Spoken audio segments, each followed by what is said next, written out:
special guests and media and Mr. Dumont.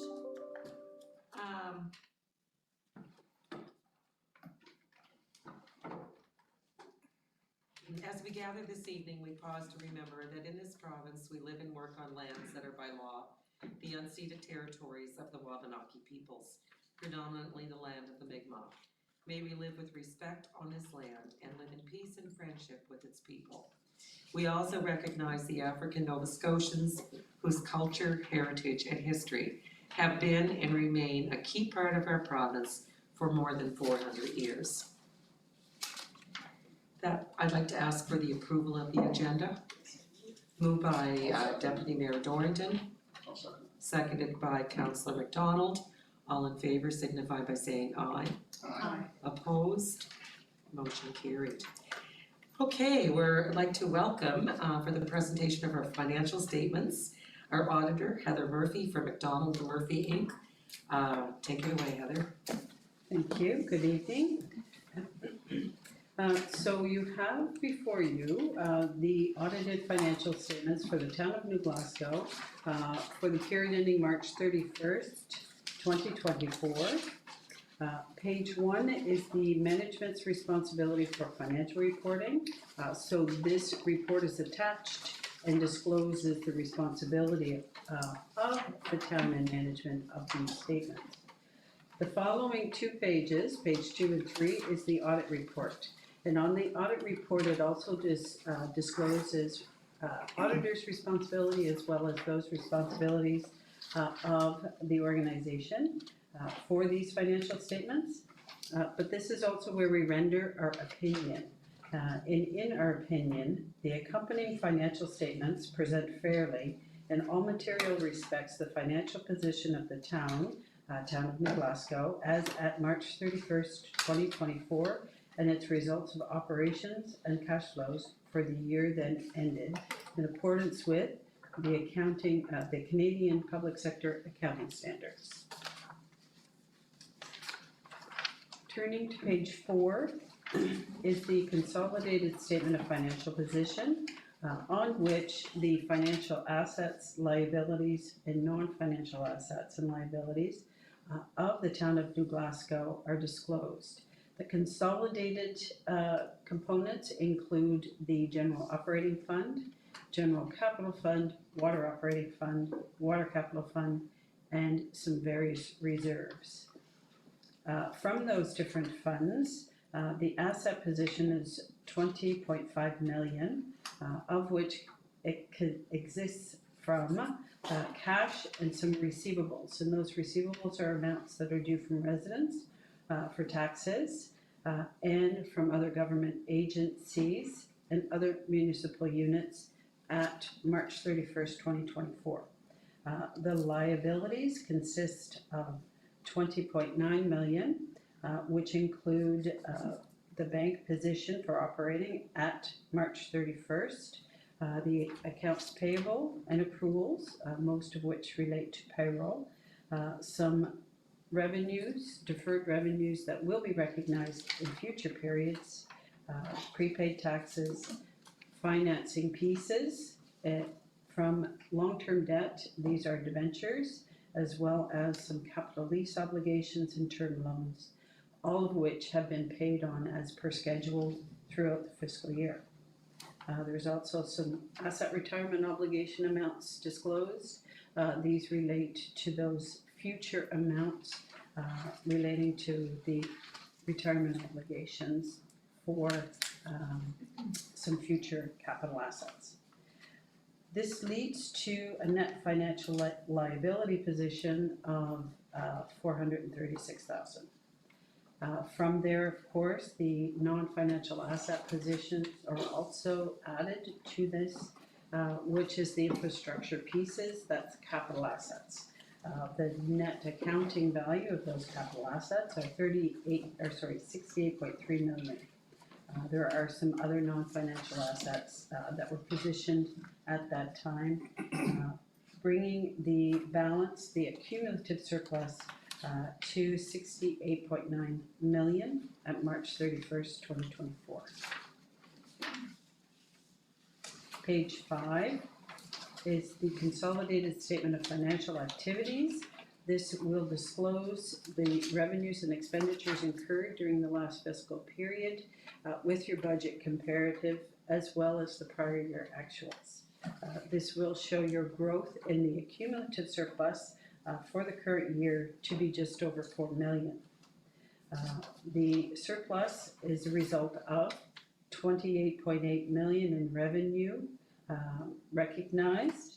Of that, 16.5 in taxes, some of which of course have been collected on behalf of others, including the school board, the most significant piece. So the 16.5 million is net of those amounts.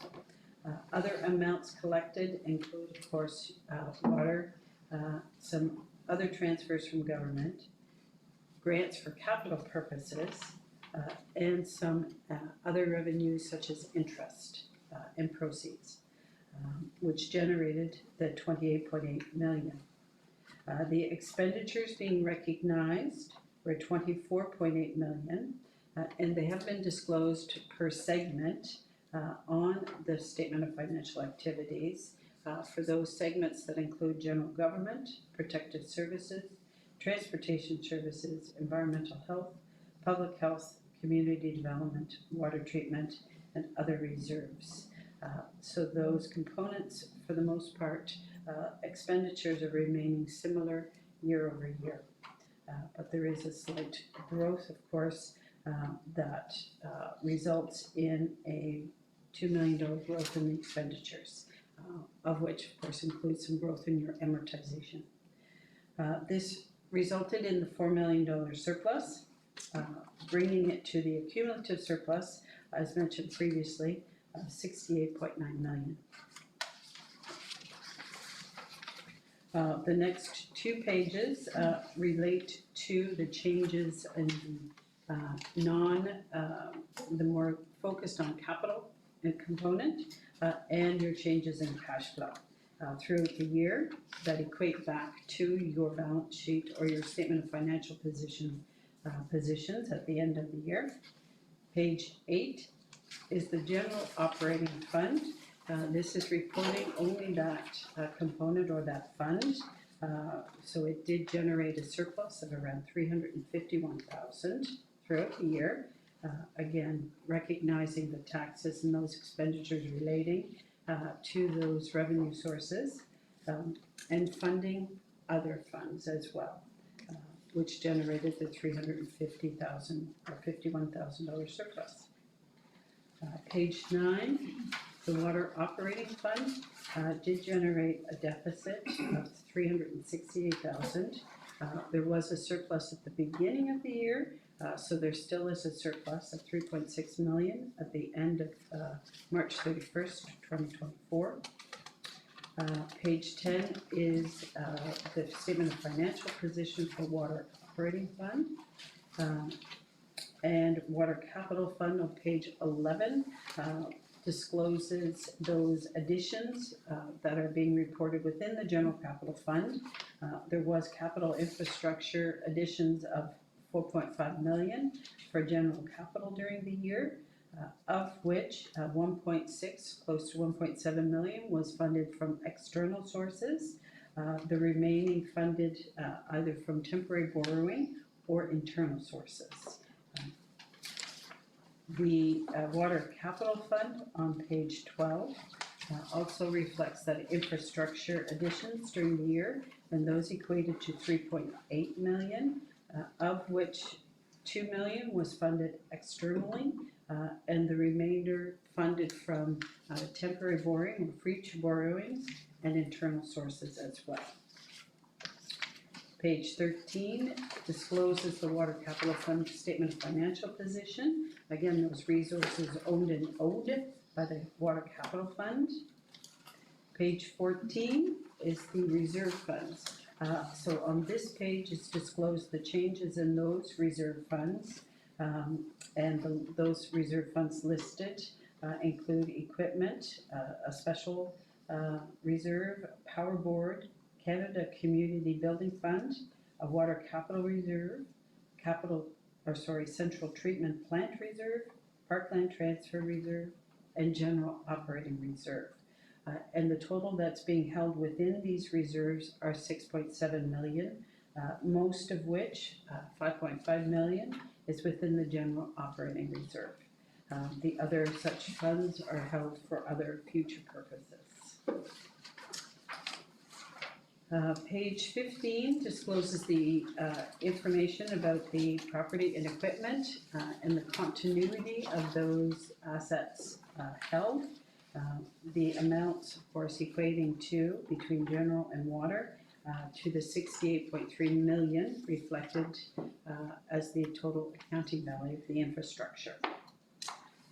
And the last page, page 16 of the numbers part of the financial statement, again reflects which fund holds which portion of the surplus. Again, the 68.9 million. The rest of the financial statements are some additional disclosures that provide more enhanced information that tie back to the numbers, some of the obligations in terms of the long-term financing, and some schedules that provide for more greater detail on such amounts as taxes, revenues, and expenditures. So that, bring that to Thank you very much.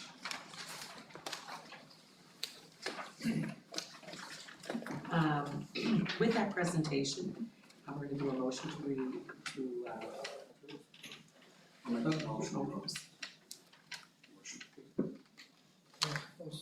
I'll second. Okay, moved by Councillor McDonald, seconded by Councillor Fraser. Any questions on the motion? All in favor, signify by saying aye. Aye. Thank you, everyone. Thank you. I have a few comments I'd like to make just at this point. Thank you, first of all, Ms. Murphy, Heather, for your report and your comments. A few highlights from the audited financial statements of the 2023-2024 on behalf of the Town Council.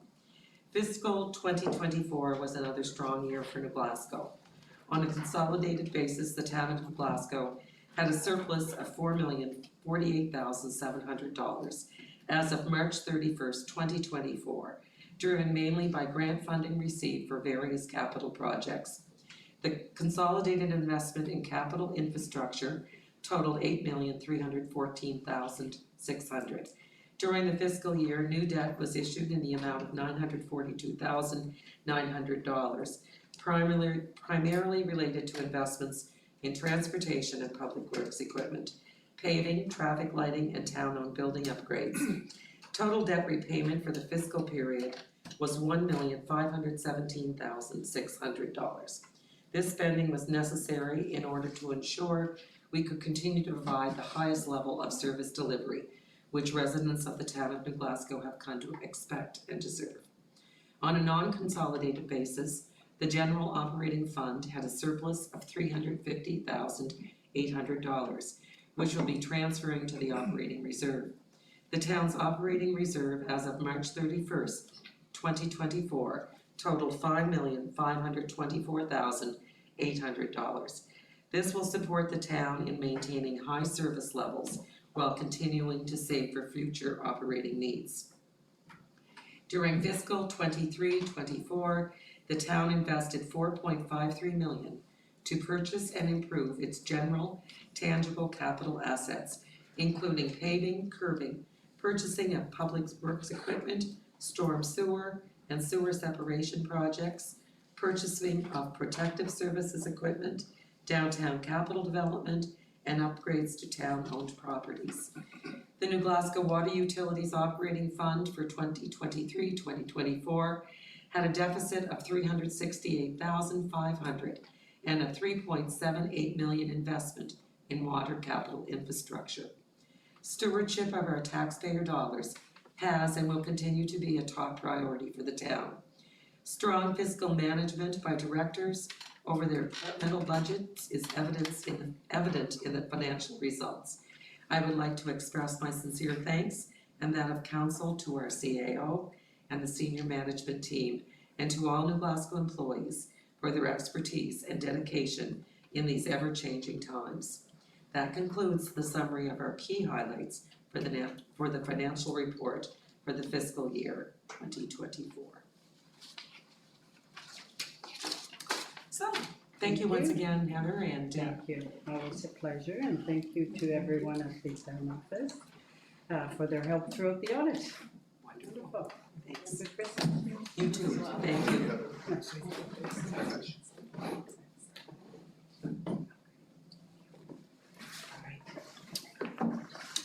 Okay, we have another presentation this evening by Cycling Nova Scotia. I'd like to welcome Ethan here this evening. Thank you for coming, and you have a presentation.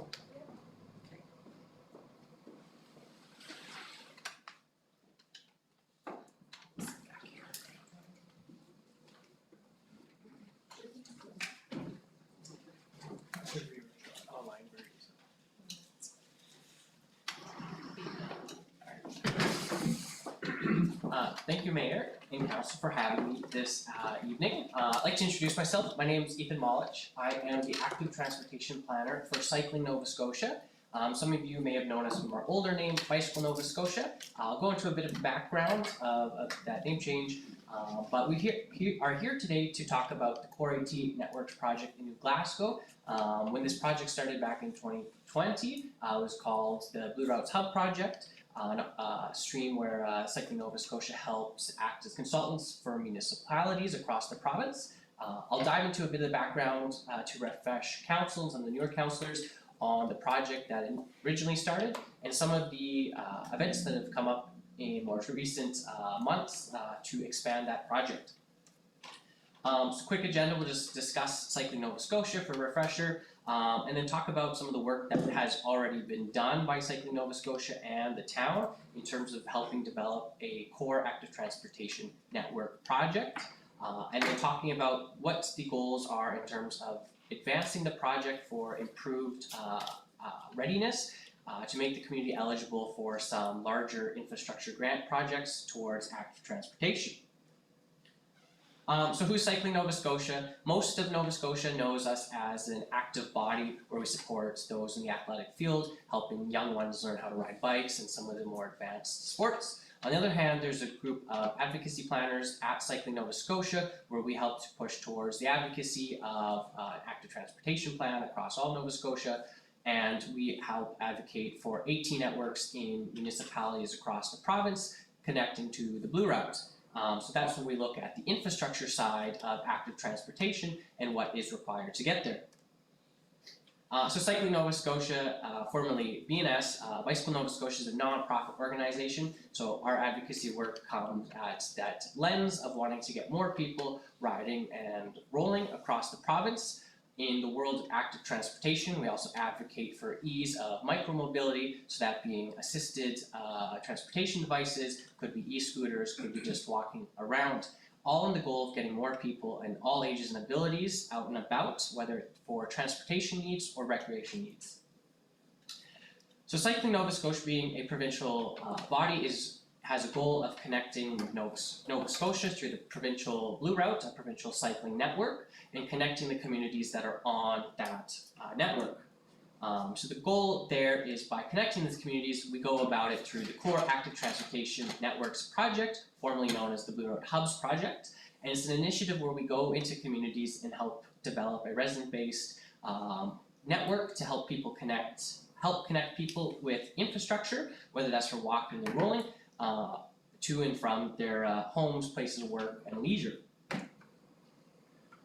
So in these projects, we go into the communities across the province. I believe we're in about 14 communities now at varying stages of design and construction, where we help develop the concept plans to make them eligible for infrastructure projects similar to like Antigonish and Port Hawkesbury, where spines are developed to help residents get around their community through another form, allowing for more equitable forms of transportation outside of motor vehicles. To do all this work, the Core AT Networks project is funded through the province specifically to the Environmental Goals and Climate Change Reduction Act that helps fund our work to allow us to provide consulting services as experts in active transportation to municipalities across the province, all in the province's objective of having 65 of 65% of the province's communities by 2030 with core active transportation networks. So the core active transportation network means fund planners are funded, myself, to help with the development of these networks, and it also allows us to cover the costs of engineering fees, that being class estimates, traffic studies, impact statements, all to make sure that these design concepts are feasible for the community and offer healthy impact. For those who might not be as familiar, these networks are defined through being shaped by community input and refined throughout its development process. You can consider AT networks as a living document, with the idea of having conceptual networks lead to proposed infrastructure projects. And this is all intended to help communities improve their state of readiness. By starting with a concept design, communities can ultimately get up to a detailed design and look at developing this infrastructure. So Cycling Nova Scotia provides that expert advice on types of infrastructure that is most equitable for those who are looking at mobility in terms of walking and rolling throughout the community, and it can be through multiple forms, whether separated facilities or that being curb extensions and beautification projects that also offer traffic calming.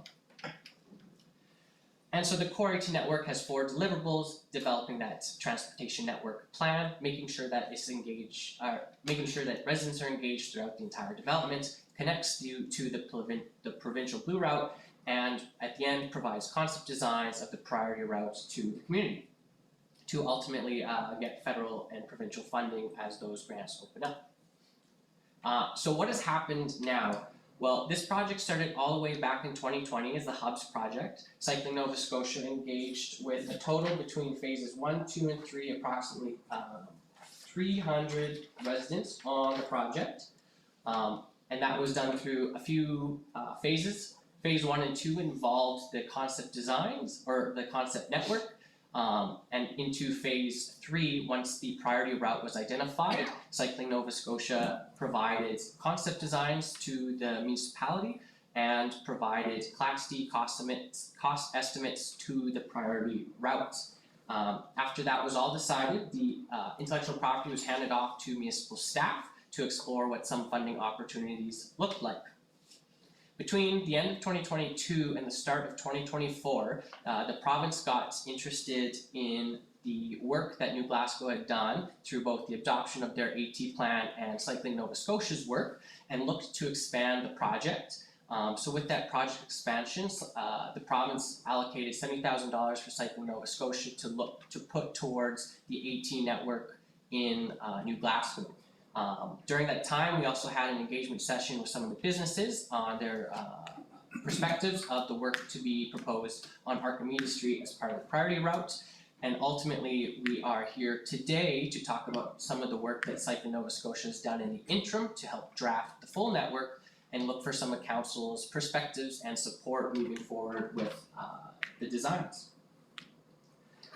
So for context, we handed off the project with the section in green here being Route 3 of the Hubs project that offered concept designs for the community and provided to municipal staff to explore further. And these concept plans were put into a streetscape view to allow those in the engagement sessions to view the designs and see what that impact looks like. And so from this information, this is where the province got interested, as this provided a spine to the network. And by identifying the corridors here is what suggested that Cycling Nova Scotia further explores the project with that provincial funding. So the provincial support came from Nova Scotia's Department of Public Works, as they were interested to see this network be designed out in its entirety, so routes 1 and 2, which were missing from the concept stage, and that's where $70,000 were allocated to expand the project for the Core AT network, with the intentions that these projects get to high states of readiness, so as detailed as possible, so that they're eligible or more competitive in some of those federal and provincial funding streams in terms of developing AT infrastructure. So the current status is Cycling Nova Scotia provided the municipality Route 3 as the AT spine, but in the back end had helped produce concept drawings that municipal staff had seen but hadn't gone to public engagement as we were waiting for some council direction on where to take the project. So for a bit more context, routes 1 and 2 in the purple and red here do have some concept design sitting on the books on Cycling Nova Scotia's end that we would like to take to the community for some further engagement before we look at going to engineering for costing and site analysis to make sure that these designs are feasible. And that's where it brings us today. So Cycling Nova Scotia is looking to commit $70,000 to complete the concept designs for the remaining routes, so that was routes 1 and 2 as you saw on screen, and it will allow us to provide Class B cost estimates and detailed designs for Route 3, the priority route, functioning as the spine in the community. There is the possibility of expanding that work if we go through a competitive bid process, but we are allowed with that funding to do sole contract work.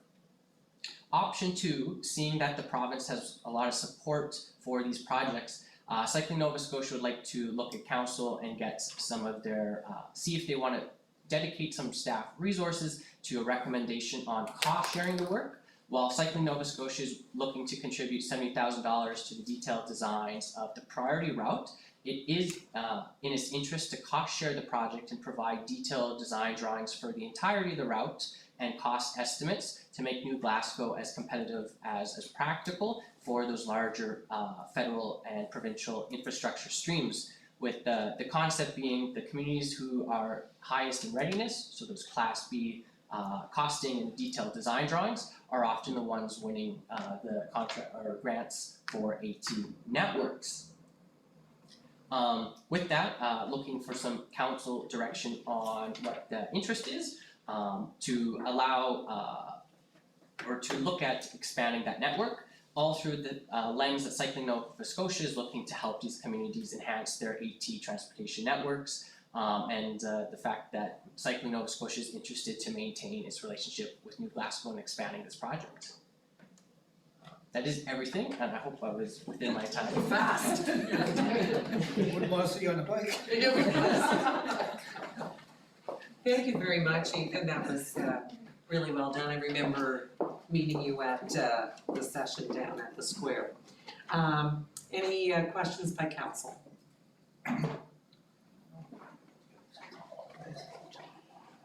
So we wouldn't be prepared to give any notice or anything this evening, but it will be brought to our council meeting and it'll be referred to our staff will bring us information, i.e. Veronica, and we'll make a decision from there.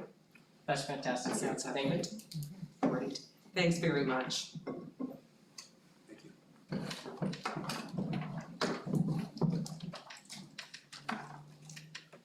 Okay. So, I'm going to ask now for the approval of the consent agenda. Moved by Councillor McKenna, I'll second that. seconded by Councillor Peters. All in favor signify by saying aye. Aye. Opposed, motion carried, thank you. The approval of the reports, number 1, the first report, committee of the whole report. Moved by Deputy Mayor Dorrington, I'll second that. seconded by Councillor Peters. Any questions on the motion? All in favor signify by saying aye. Aye. Opposed, motion carried. The finance report, Yes, Your Worship, I would move that we accept the finance report as circulated in our package. moved by Councillor Fraser, I'll second. seconded by Councillor, I have to say Councillor Joe McDonald, I guess. Any questions on the motion? All in favor signify by saying aye. Aye. Opposed, motion carried.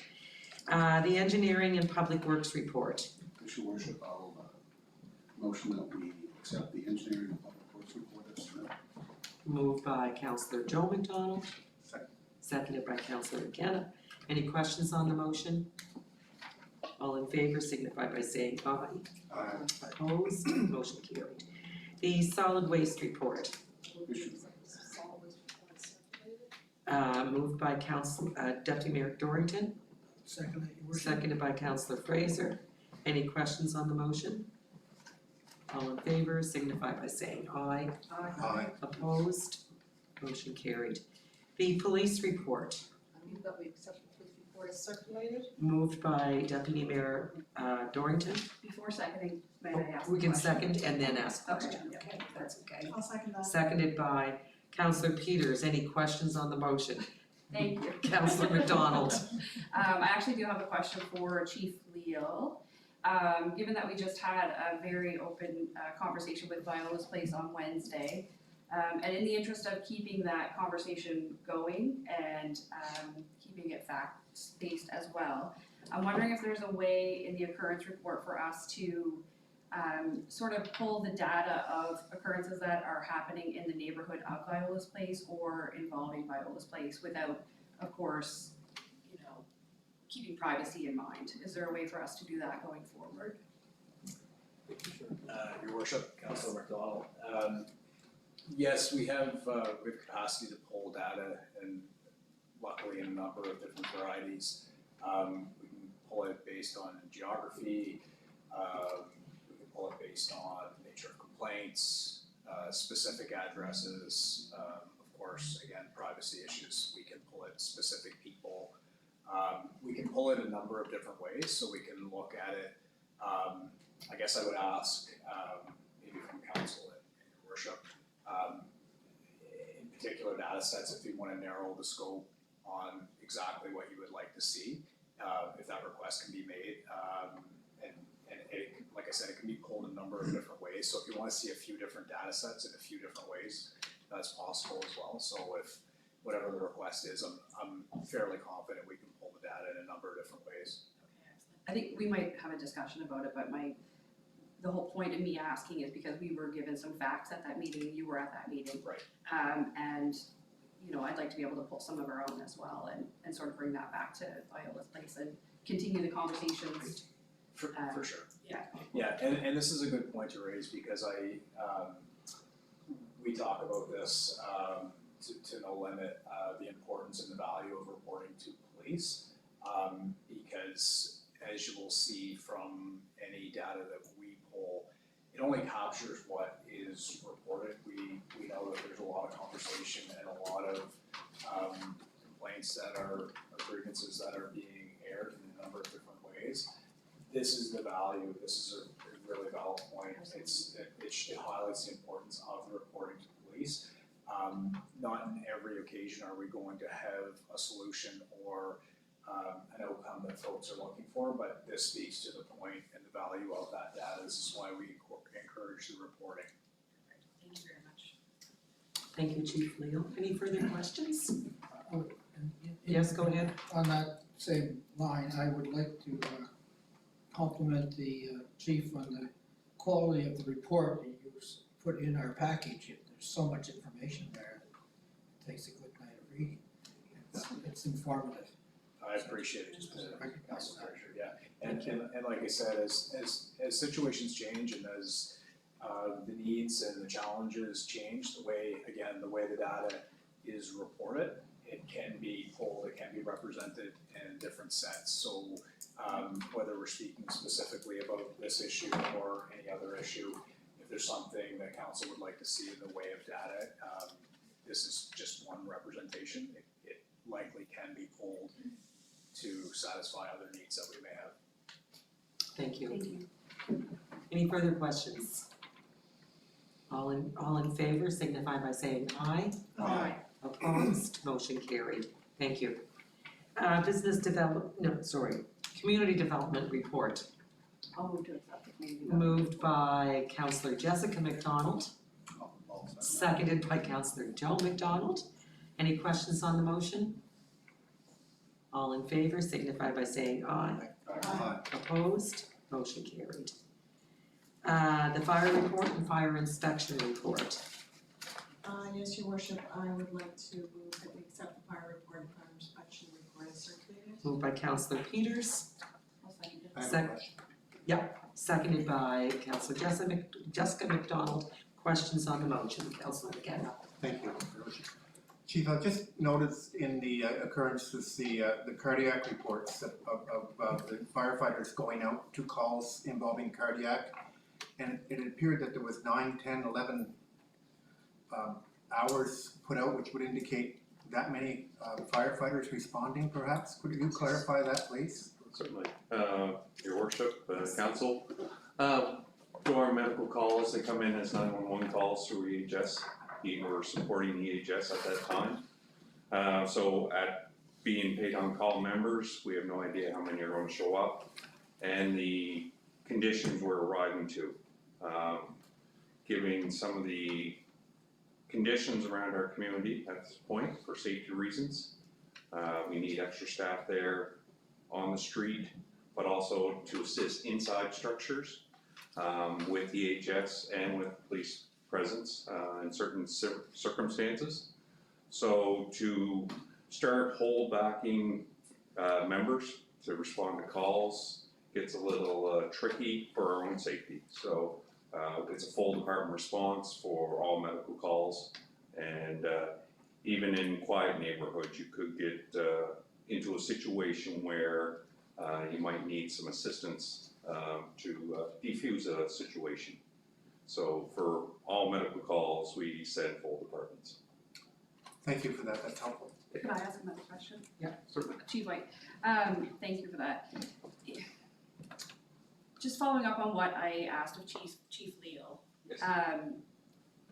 Is there a way to pull data about those cardiac arrest calls without, keeping in mind privacy issues of the neighborhoods in which those cardiac calls are coming in? Or can you tell me if you've seen an increase in the cardiac calls in the last number of years?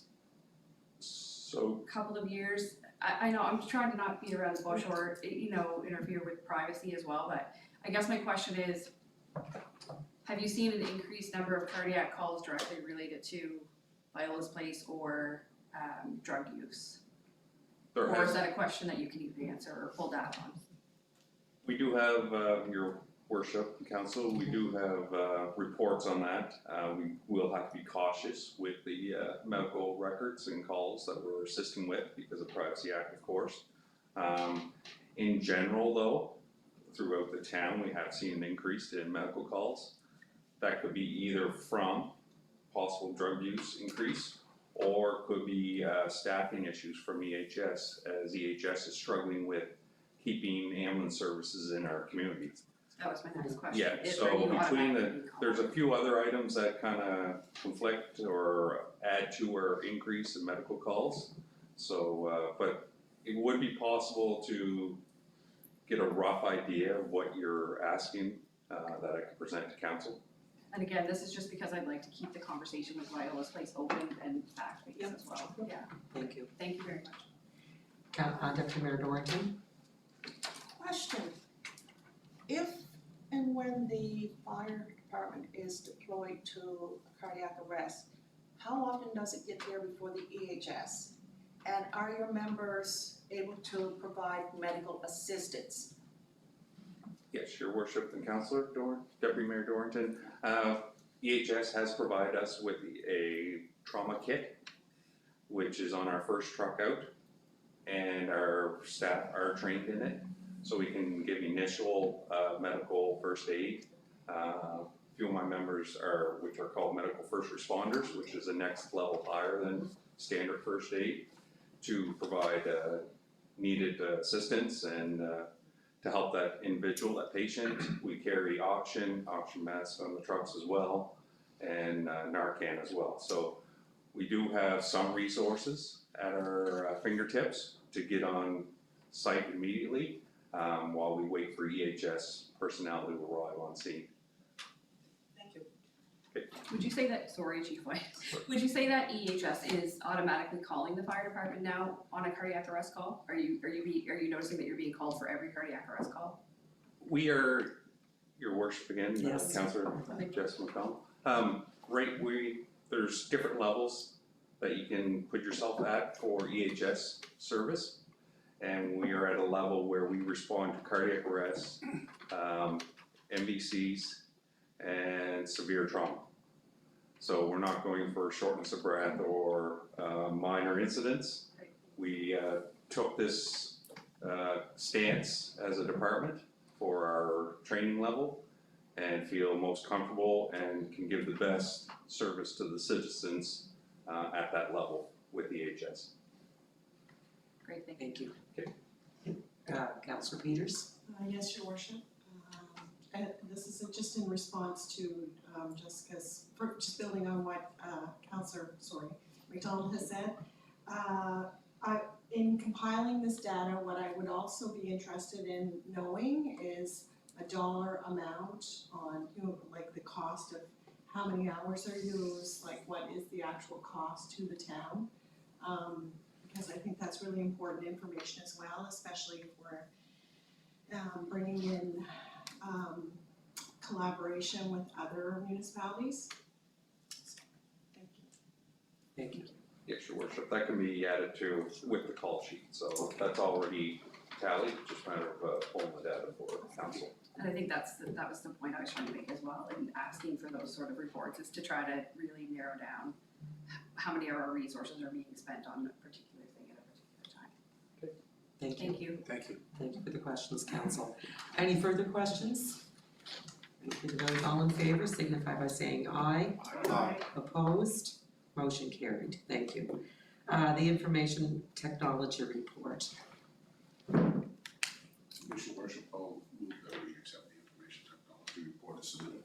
I'll second that. Yeah, moved by Councillor Joe McDonald, seconded by Councillor Peters. Any questions on the motion? All in favor signify by saying aye. Aye. Opposed? Motion carried. Thank you, staff, for the reports. Under new business, the accounts.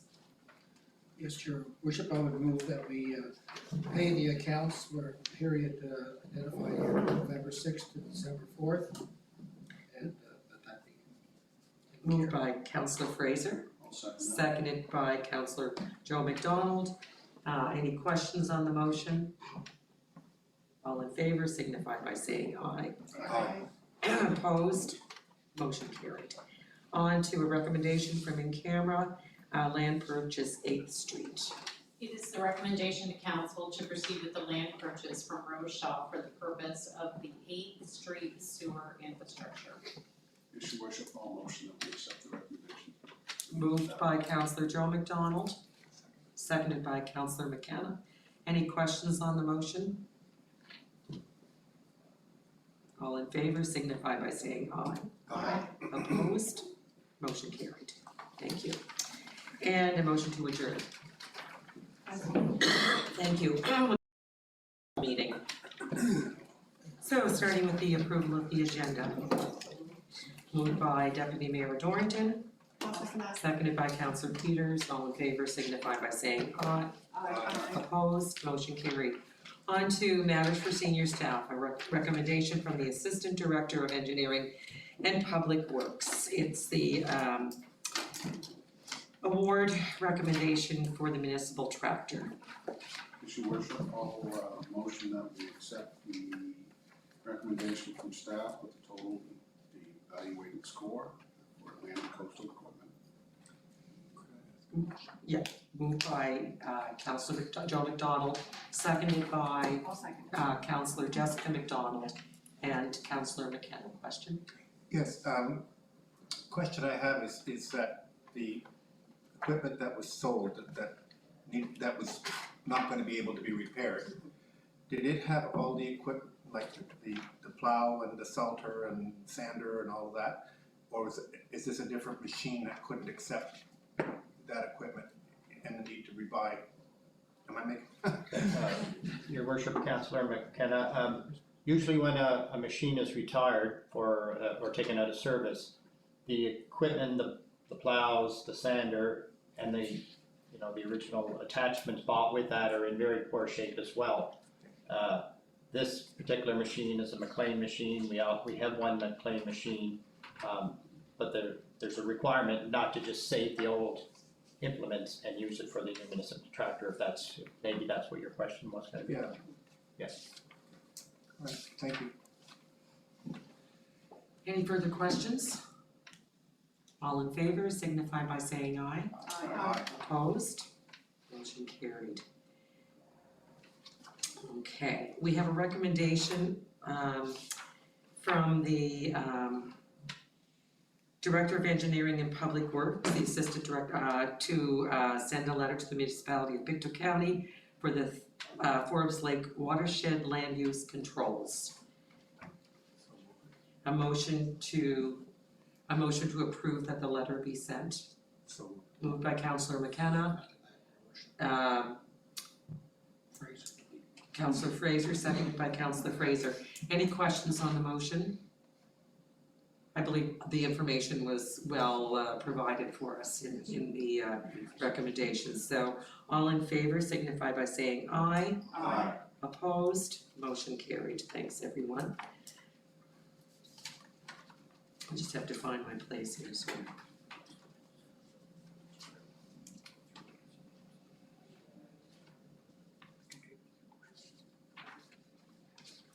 Okay.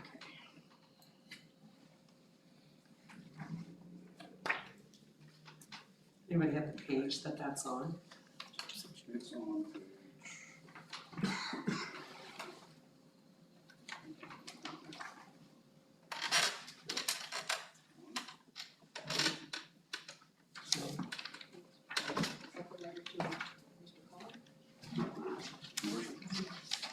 Wait a second, I'm almost there. I forgot to.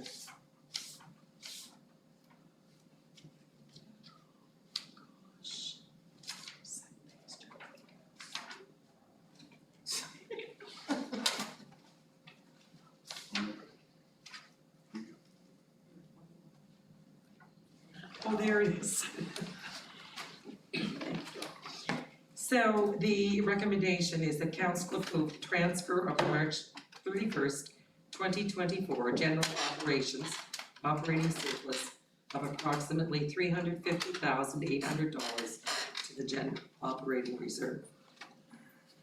Yes, your worship, I motion that we accept the recommendation from council and we transfer $350,800 to the general operating reserve. Moved by Councillor Joe McDonald, seconded by Deputy Mayor Dorrington. Any questions on the motion? All in favor signify by saying aye. Aye. Opposed? Motion carried. Thank you. And okay. Under unfinished business, the recommendation is that the town of New Glasgow adopt a municipal code of conduct that has been legislated by the province of Nova Scotia by adopting the following resolution. Whereas the Minister of Municipal Affairs and Housing for the province of Nova Scotia has made the code of conduct for municipal elected officials regulations. Sorry. Deputy Mayor Dorrington, could you read that, please? Recommendation, the town of New Glasgow County to adopt a municipal code of conduct that has been legislated by the province of Nova Scotia by adopting the following resolution. Whereas the Minister of Municipal Affairs and Housing for the province of Nova Scotia has made the code of conduct for municipal elected officials regulations, NS Regulation 220/2024 regulation, and whereas municipalities are required to adopt the modern code of conduct prescribed by the regulations on or before December 19, 2024, pursuant to Section 4, Subsection 1 of the regulations and Section 23A of the Municipal Government Act. Therefore, be it resolved that the Council of the Town of New Glasgow hereby adopt the model code of conduct as set forth in Schedule A to the regulations, which shall be titled the Code of Conduct for Elected Officials of the Town of New Glasgow. We need a motion. Moved by Councillor Jessica McDonald, seconded by Councillor Peters. Any questions on the motion? All in favor signify by saying aye. Aye. Opposed? Motion carried. Thank you, and thank you, Jocelyn. Under committee reports, there's a memo from the Pictou County Shared Service Authority. We need a motion to receive. So moved, your worship. Moved by Councillor Joe McDonald, I'll second. seconded by Councillor Peters. Any questions on the motion? All in favor signify by saying aye. Aye. Opposed, motion carried. Also, there's a memo from the Mayor's and Warden Committee meeting, Motion to receive. moved by Councillor Peters, seconded by Deputy Mayor Dorrington. Any questions on the motion? Question, Your Worship. Yes, I noticed in the last paragraph there on homelessness that there was a point was brought up at the mayors and wardens, and there is a scheduled meeting for Monday, January 20th, where homelessness is going to be addressed and put on that committee. I don't know if you want to elaborate on that. go ahead. I don't mind, since I wrote the memo. Okay. So that was a discussion, obviously recognizing this is more of a regional issue as opposed to a town of New Glasgow issue, but there is a certain level of respect that we are carrying the burden of these challenges. And there was a very healthy discussion at the meeting, and it was agreed that this would continue, this level of conversation at the regional level to see if there's other ways that other municipalities can contribute. And as a follow-up to our meeting that was held last week with the Viola's Place Society Board, so they are now going to be presenting during that same meeting, so that'll help to provide a little bit of a healthy discussion on the subject. And I think there'll be a request made by Viola's Place Society for support for their strategy that they want to develop. So it will be an ongoing topic because it's something that's being a challenge right across the country and obviously a significant challenge to the town of Glasgow. No, thank you. Any further questions? All in favor signify by saying aye. Aye. Opposed? Motion carried. Under new business, there is a financial quest from the Shipbuilder Society. What are your wishes? Motion to receive, Your Worship. Moved by Councillor Joe McDonald, seconded by Deputy Mayor Dorrington. All in favor signify by saying aye. Aye. Opposed? Motion carried, so that'll be referred to staff. And we've also received a letter from the town of Westville regarding the removal of fluoride from the town's water. Also motion to receive, Your Worship. And I'm sure that there'll be more conversation on our new water agreement when it goes to. Moved by Councillor Joe McDonald, Second. seconded by Councillor Fraser. Any questions on the motion? All in favor signify by saying aye. Opposed? Motion carried. Thank you. And that brings us to the end of our committee of the whole meeting and a motion to adjourn. So Thank you.